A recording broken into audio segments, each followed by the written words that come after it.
L'élevage paysan, c'est une forme de production qui concerne une famille, un petit groupe de producteurs qui gère son activité de production en harmonie avec les ressources locales et qui donc va s'affranchir des importations d'intrants, que ce soit des engrais chimiques, des pesticides, de façon à aller le plus possible vers un système d'agroécologie fonctionnant non pas en autarcie mais en autonomie, avec bien sûr l'ambition de dégager des revenus excédentaires pour améliorer le quotidien de ces familles.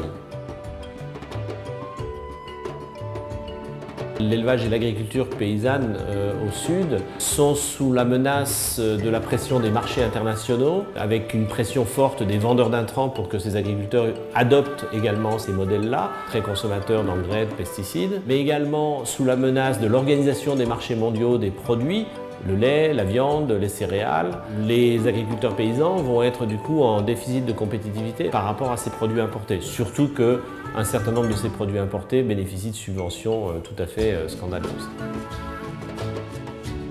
Ces menaces, elles pèsent sur les éleveurs et les agriculteurs paysans au sud. Elles pèsent également au nord, parce que le modèle qui est préconisé majoritairement par les grandes politiques publiques, c'est un modèle plutôt d'intensification, de concentration, avec des volumes de production toujours plus importants.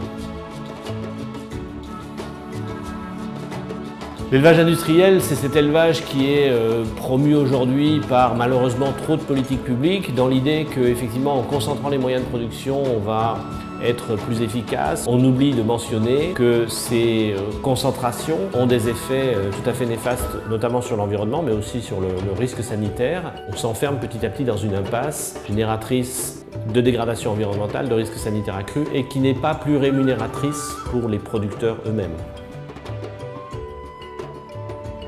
On pourrait dire non, ces deux modèles ne sont pas compatibles parce que justement ils répondent à des objectifs et à des principes radicalement différents. Dans la réalité, on est confronté à des enjeux d'alimentation des zones urbaines, avec une population urbaine mondiale qui croît de manière très forte, et le constat que l'élevage paysan ne peut pas répondre aujourd'hui aux besoins de ces grandes zones urbaines. L'idéal, me semble-t-il, serait d'articuler des systèmes d'élevage paysans plus extensifs dans les zones éloignées des villes, avec des systèmes d'élevage paysans plus intensifs à proximité des zones urbaines pour justement servir les besoins alimentaires de ces grandes zones urbaines.